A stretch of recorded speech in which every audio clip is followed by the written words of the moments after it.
verge of total madness. This evening, the Prime Minister, Rishi Sunak, announced he was suddenly doing a speech outside number 10 Downing Street. Now, when this happens, a lot of commentators go, oh, general election time, because general elections are announced from election outside number 10. Not so. No. Instead, Rishi Sunak did what can only be described as the speech version of a meeting that could have been a very menacing email. Let's just hear a little snippet of it.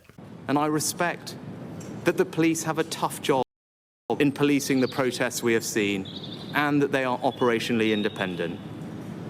But we must draw a line. Yes, you can march and protest with passion. You can demand the protection of civilian life. But no, you cannot call for violent jihad. There is no context in which it can be acceptable to beam anti-Semitic tropes onto Big Ben in the middle of a vote on Israel-Gaza. And there can be no cause that you can use to justify the support of a prescribed terrorist group like Hamas.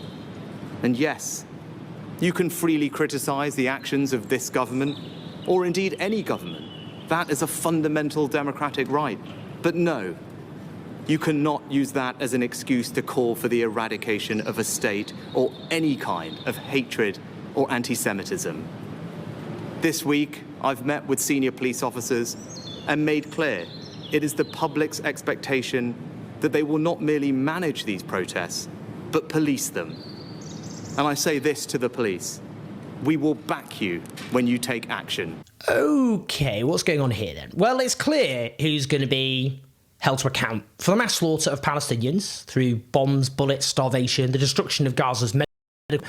It's clear who's going to be portrayed as the real dangerous, bad people in all of this. As Israeli soldiers shoot children in front of their parents, babies have their limbs amputated without anaesthetic, 2 mothers killed every hour, children perishing of hunger while families make bread from animal feed to survive, credible reports of Palestinian women being raped by Israeli soldiers, paramedics being blown up as they try and save terrified children who are then themselves killed, for most of Gaza's civilian infrastructure being severely damaged or destroyed. Who's going to be really the baddies as desperately hungry Palestinians are massacred as they try and get flour for their starving families? Who is going to be the villain in the piece? You guessed it right, the people who oppose the slaughter. That's who's being portrayed in this country as the real hateful extremists, those who oppose the biggest mass slaughter of children in a conflict in recent times, orchestrated by a far-right government in Israel whose leaders denounce the Palestinian people as human animals and Nazis, and who have repeatedly issued blood-curdling statements about destroying Gaza, and to be fair to them, oh boy, have they stuck to their words. Why is all this happening, you might legitimately ask? Because our establishment know that the scale of the crime being committed against Gaza is simply too great to hide. They know that leaves them morally exposed. So they're playing a game of deflection. No, we're not the real dangerous extremists. The ones who oppose the mass slaughter are the real dangerous extremists. Crucially as well, they're trying to silence anyone who can hold them to account over what they've done, particularly as the true scale of the horror becomes ever more apparent. Now, in this speech, Sunak denounces George Galloway's by-election win in Rochdale. Now, Galloway just won for a very straightforward reason. That's because Labour decided to back the mass slaughter of the Palestinians, up to and including the leader of the Labour Party, Keir Starmer, backing Israel's right to cut off water and energy to civilians, a war crime which he later claimed he never believed despite having said it. Now, a rational response to the Rochdale by-election is to acknowledge the strength of feeling so many have about the historic crime being committed in Gaza.